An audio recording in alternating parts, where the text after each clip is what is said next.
3월 15일 기준으로 국내 발생 신규 확진자는 370명, 해외 유입 신규 사례는 12명이 확인되어 현재까지 총 누적 확진자 수는 96,017명입니다. 현재는 6,588명이 격리 중에 있으시고 위중증 환자는 99명으로 감소하였고 어제 사망자는 6분이 신규로 보고되어 누적 사망자는 1,675명이고 치명률은 1.74%입니다.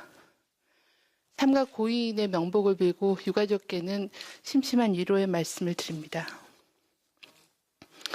어제 신규 사례에 대해서는 보도자료로 가름하도록 하겠습니다. 지난 일주간의 방역관리 상황에 대해서 설명을 드리도록 하겠습니다. 국내 발생 확진자는 최근 일주일간 주 평균 1일 428.3명으로 증가하였습니다. 직전 일주보다 56.6명, 15.2%가 증가하였습니다. 해외 유입 확진자는 최근 일주간 일일 평균 17.6명으로 지난 1, 2월 때에는 30명대에서 3월 들어서는 20명대 미만으로 감소하였습니다. 전국적으로 증가세를 보였고 권역별로는 특히 경북권과 제주권을 제외한 모든 권역에서 증가했고 특히 경남권, 강원권은 집단 감염이 증가하여 전주 대비 2배 이상 증가하였습니다. 지난주에 주된 감염 경로를 보시면 선행 확진자하고의 접촉이 37.8%이고 집단 발생으로 인한 경우가 30.2%였습니다. 해외 유입은 3.9%, 병원 및 요양시설은 3.5%로 지난주에는 해외 유입 및 병원, 요양시설로 인한 집단 발생 비율이 3주 연속 감소세를 보여주고 있습니다. 지난주에 조사 중인 사례는 763명으로 24.5%입니다. 신규 집단 발생은 총 25건이 보고되었습니다. 사업장이 8건, 그리고 의료기관 및 요양시설이 5건, 그리고 다중이용시설이 5건이었습니다. 그 밖에 가족 지인 모임이 4건, 그리고 학원, 고등학교 등 교육시설이 2건과 교회가 1건이었습니다.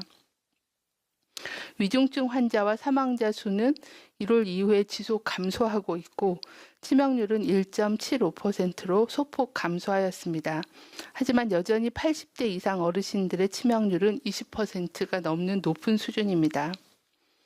지난주에 사망하신 분은 총 35명입니다. 65세 이상이 33명으로 94%였고 80대 이상 어르신이 17명으로 가장 많았습니다. 사망자의 대부분은 시설 및 요양병원 등에서 노출되신 분들이 63%로 다수를 차지하고 있는 상황입니다. 다음은 학령기 연령의 발생 현황에 대해서 말씀을 드리겠습니다.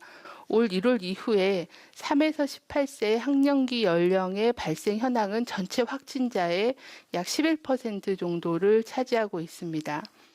2월 이후에 총 26건의 집단 감염이 발생했으며 주로 어린이집, 유치원에서 13건, 학원에서 8건이 보고되었습니다. 감염 경로를 보면 어린이집, 유치원은 2월 이후에 지속 발생 중이고 원생 및 가족으로 인한 추가 전파가 보고되었습니다. 대학교에서는 사적 모임, 유흥시설 등을 중심으로 추가 전파가 진행되었고 학원은 주로 보습학원과 음악학원에서 주로 유행이 보고되었습니다. 또한 설 연휴 이후 국내 확진 외국인의 비율도 높아져 국내 확진자의 10% 정도를 차지하고 있습니다. 지역별로는 공업, 산업단지 등 외국인 근로자 고용이 집중된 수도권, 충청권을 중심으로 발생하였습니다. 다음은 변이 바이러스 발생 및 모니터링 현황에 대해서 말씀드리겠습니다. 지난주에는 총 359건에 대한 유전자 분석 검사가 진행되었습니다. 국내 발생 사례에 대해서는 299건 중에 12건이 변이가 확인이 되었고 해외 유입 사례는 60건 중에 19건이 변이 바이러스로 확인이 되어 총 31건의 변이 바이러스가 신규로 확인되었습니다.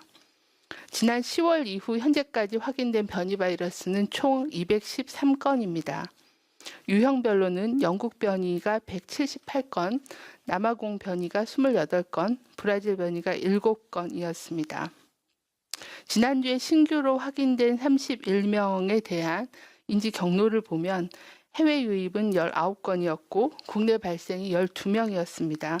12명은 모두 내국인이었고 기존의 집단 감염 사례에서 8명이 추가로 확인이 되었고 신규 감염으로는 경북 포항시 교회 관련된 확진자 2명, 그리고 개별 사례에서 2명이 지역사회 감시 과정에서 영국 변이로 확인이 되었습니다. 방역당국은 해외 입국자에 대한 방역 강화 등 변이 바이러스에 대한 감시와 분석 확대를 지속적으로 하고 있고 해외에서 입국한 자가격리 대상자 및 동거가족은 격리 해제 시까지 자가격리 생활수칙을 철저히 준수해 주실 것을 재차 당부드립니다.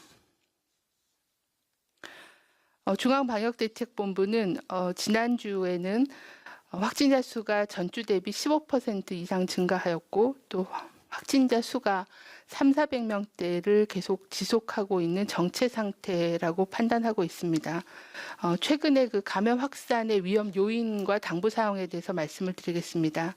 첫 번째는 제조업 사업장과 다중이용 시설을 통한 집단 발생이 지속되고 있습니다. 특히 외국인 사업장을 중심으로 한 집단 발병과 체육시설, 목욕탕 등 다중이용 시설을 통한 집단 감염이 지속되고 있습니다. 이에 따라 외국인 밀집 사업장에 대한 일제 검사를 지속적으로 추진하고 있고 고위험 사업장에 대한 특별 점검과 감염 취약 시설에 대한 일제 검사 등 지속적인 그 대책을 추진하고 있습니다. 두 번째 위험 요인은 봄맞이와 또 개약 등으로 인한 사람 간의 접촉의 증가입니다. 이에 따라 방역수칙 이행에 대한 현장 점검과 위반 업체에 대한 조치를 강화하고 있습니다. 특히 최근에 증가 추세인 실내 체육시설과 사우나에 대한 집중 점검을 실시하고 확진자 조기 발견을 위해 고위험 지역 또는 고위험 직종에 대한 일제 검사와 임시 선별 검사소를 확대하고 있습니다. 세 번째는 변이 바이러스에 대한 지역사회 위험 상존입니다. 이를 위해서 자가격리 모니터링을 강화하고 또 격리 면제자가 방역수칙을 준수하는지에 대한 모니터링을 강화하고 특히 항공사 승무원에 대한 예방접종을 조기에 시행할 계획입니다. 국민들께도 몇 가지 당부사항을 드립니다.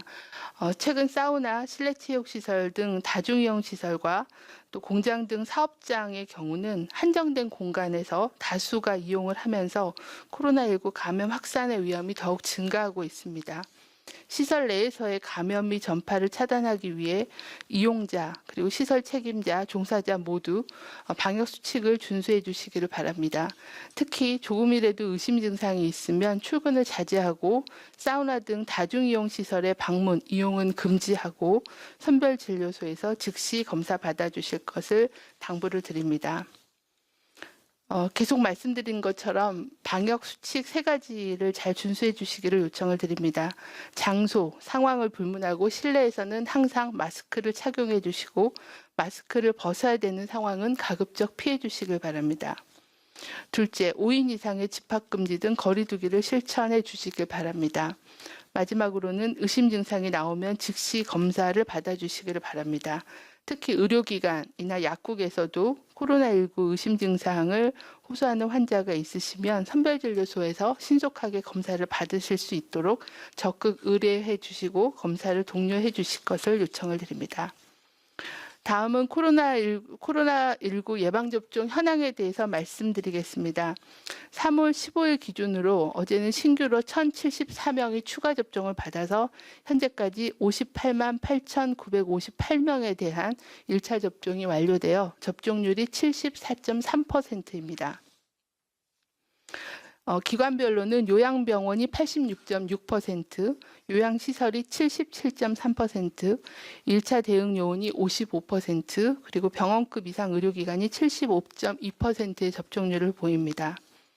접종 동의자를 기준으로 했을 때의 접종률은 요양병원이 96%, 요양시설이 81.4%, 병원급 의료기관이 84.4%여서 주요한 기관 3군데가 80% 이상의 접종률을 보여주고 있습니다. 다음은 코로나19 이상 반응에 대한 신고 현황을 말씀을 드리겠습니다. 3월 15일 기준으로 총 8,347건이 이상 반응으로 신고가 되었습니다. 어제 신규는 28건이었습니다. 예방접종 후 흔하게 나타날 수 있는 근육통, 두통, 발열, 오한, 메스꺼움 등 사례가 8,248건으로 대부분이었습니다. 아나필락시스 의심 사례는 총 76건, 중증 의심 사례는 7건, 사망 신고 사례는 16건이 보고되어 조사가 진행 중에 있습니다. 예방접종 시작 이후 현재까지 신고된 이상 반응 의심 사례에 대해 주간 단위의 분석 결과를 말씀을 드리겠습니다. 지난주에 주간 접종자의 이상 반응 신고율은 1.8%가 이상 반응이 발생했다고 신고하였습니다. 누적 신고율은 1.4%입니다.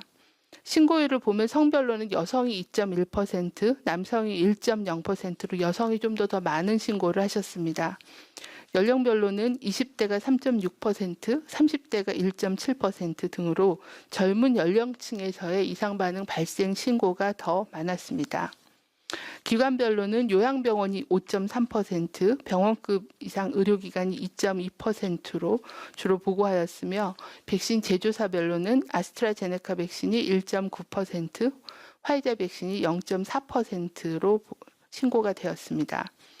임상 증상별로는 근육통이 가장 많아서 63.5%, 그 다음으로는 발열이 60.7%, 두통이 40% 정도였고 면역 형성 과정에서 나타날 수 있는 증상이 98.9%로 대부분이었습니다. 다음은 저희가 능동적으로 문자 조사를 통해서 이상 반응 발생 현황을 조사한 내용에 대해서 설명을 드리겠습니다. 저희가 예방접종을 받은 대상자 중에 이상 반응 모니터링 문자 조사에 동의한 18,000여 명, 접종자 중에 3% 정도에 해당하는 18,000여 명을 대상으로 현재까지 조사한 결과를 말씀드리겠습니다. 응답자 중에 32.8%가 예방접종 후에 불편감이 있다고 응답을 해주셨습니다. 연령대별로 보면 20대에서는 9.8%, 30대는 8.3%, 40대는 7.2%, 그리고 60대는 1.1%로 젊은 연령층으로 갈수록 예방접종 후에 불편함을 호소하는 비율이 높았습니다. 주 호소 증상을 보면 접종 부위의 통증은 전체 접종자 중에 28.3%가 응답을 하셨고 근육통은 25.4%, 피로감이 23.8% 순이었습니다. 응답자 중에 예방접종 후 이상 반응으로 인하여 의료기관을 방문한 사람은 2.7%였습니다. 이 중에 외래를 방문하신 분이 1.6%, 응급실을 방문하신 분이 1%, 입원을 하신 분이 0.1%로 응답을 하였습니다. 예방접종 피해조사반 회의에 대해서는 단장님께서 추가적으로 설명을 드리도록 하겠습니다. 예방접종 대상 이상 반응에 대한 대처 방법에 대해서 몇 가지 안내를 드리도록 하겠습니다. 대부분 코로나19 예방접종 후에 나타날 수 있는 이상 반응은 접종 직후보다는 일정 시간이 지난 다음에 발생하고 특히 야간에 나타날 수 있어서 발열, 근육통 등에 대비한 해열 진통제를 미리 준비하고 증상이 발현되면 복용하시는 게 도움이 될 수 있겠습니다.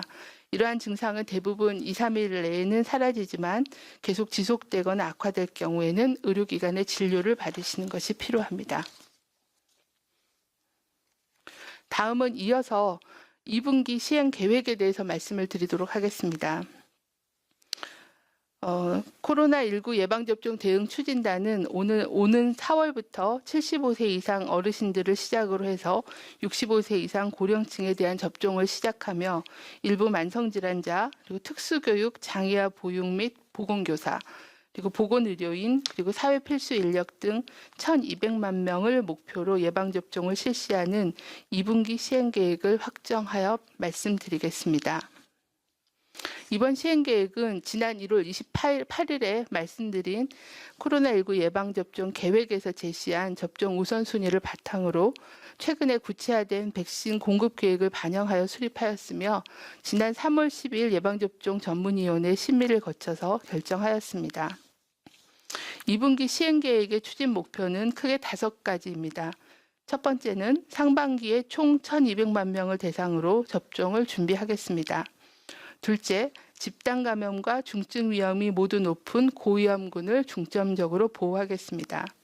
셋째, 만 65세 이상 어르신들에 대한 예방접종을 시작하겠습니다. 넷째, 학교와 돌봄 공간을 감염으로부터 지키기 위해 노력하겠습니다. 마지막으로 보건의료인의 접종을 확대하고 사회 필수 인력의 접종을 실시하겠습니다. 시행계획은 대상군을 총 6개 군으로 분류하여 대상 집단과 백신의 특성, 도입 시기와 물량 등을 고려해서 대상자별로 백신 종류와 접종 시기 방법을 정하여서 시행할 계획입니다. 먼저 요양병원 및 시설입니다. 지난 2, 3월 시행계획에서 보류되었던 요양병원 시설의 65세 이상 입원 입소자, 종사자 약 38만 명에 대해서는 3월 4주부터 접종을 시작할 계획입니다. 앞서 예방접종전문위원회는 영국 스코틀랜드의 접종 결과를 근거로 65세 이상에 대한 아스트라제네카의 사용을 권고한 바 있습니다. 이에 따라 요양병원 시설의 65세 이상 입원, 입소, 종사자에 대해서는 아스트라제네카 백신을 사용하여 접종할 계획입니다. 두 번째 대상은 감염 취약시설의 고위험군입니다.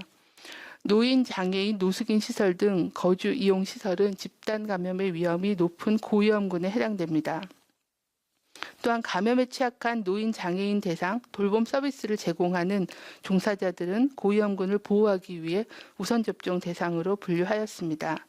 이러한 점을 고려해서 감염 취약시설의 거주, 이용자 및 종사자 약 67만 명에 대한 접종을 2분기에 마무리하도록 하겠습니다. 세 번째 대상은 65세 이상 어르신이십니다. 어르신들에 대한 예방접종은 연령에 따라 2단계로 나눠서 진행할 계획입니다. 먼저 4월 1주부터는 75세 이상 어르신 약 364만 명을 대상으로 하여 코로나19 예방접종을 시작합니다. 2분기 중에 가장 빨리 국내에 도입되는 화이자 백신을 활용할 예정이며 지역별 예방접종 센터를 통해 접종을 실시하도록 하겠습니다. 75세 이상 어르신들은 온라인 예약도 어렵고 또 거동이 불편하신 분들이 많은 점을 고려해서 읍면동 등 지역 단위에서 등록, 이동, 접종, 귀가, 접종 후 모니터링까지 책임지는 지원 체계를 구축하여 안전한 예방접종을 지원할 계획입니다.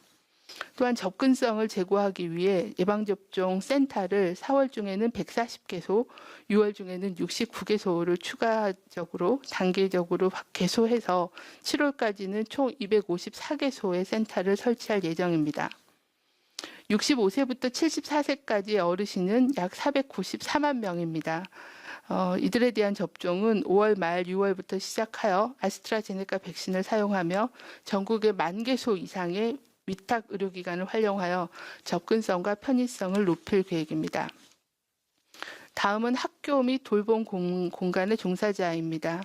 최근 유치원, 초등학교 1, 2학년의 매일 등교가 진행됨에 따라 학교와 돌봄 공간을 보호하기 위해 예방접종을 시작하도록 하겠습니다. 우선 4월에는 특수교육과 장애아 보육을 담당하는 약 5만 명, 유치원 및 학교 내의 보건교사와 어린이집의 간호인력 약 13,000명에 대한 접종을 실시하도록 하겠습니다. 이어서 6월에는 저학년과 유치원, 어린이집 등의 종사자를 대상으로 한 접종을 단계적으로 추진하겠습니다. 다섯 번째는 만성질환자입니다. 투석 환자에 대한 접종도 2분기에 시작할 예정입니다. 특히 고위험군에 대한 보호와 또 방역적인 측면을 고려하여 시행하도록 하겠고 투석 환자들께서 주로 방문하는 의료기관을 통한 접종이 진행될 수 있도록 절차를 마련할 계획입니다. 마지막으로는 보건의료인과 사회필수 인력에 대한 예방접종을 시작하도록 하겠습니다. 보건의료인에 대한 접종은 코로나19 치료병원, 병원급 이상 의료기관 순으로 단계적으로 확대해 왔습니다. 2분기에는 의원급 의료기관, 치과병의원, 한방병의원과 약국에 종사하는 보건의료인까지 확대할 예정입니다. 또한 경찰, 소방, 군인 등 사회 필수 인력에 대해서도 2분기 중에 접종을 시작할 계획입니다. 항공승무원을 통한 해외 바이러스 유입을 방지하기 위해 항공승무원에 대한 예방접종도 조기에 시행할 계획입니다. 이번 시행계획에 필요한 백신 수급과 관련하여 상반기 중에는 총 1,779만 회분의 백신이 도입될 예정입니다. 이 중에 1,610만 회분은 3월부터 6월까지 공급 일정이 확정되었으며 나머지 백신에 대해서도 개별 제조사와 지속적으로 도입 일정을 협의하고 있는 상황입니다. 2분기는 어르신들 접종이 본격적으로 시작되는 만큼 접종 기관과 의료 인력, 백신의 배송과 보관, 관련 지침 등을 다시 한번 면밀히 점검하여 안전한 접종을 실시할 수 있도록 준비에 만전을 다하도록 하겠습니다. 11월 집단 면역 형성으로 일상을 회복할 수 있도록 접종 순서에 해당하시는 분들께서는 적극적으로 예방접종에 참여해 주시기를 요청을 드립니다. 이상입니다.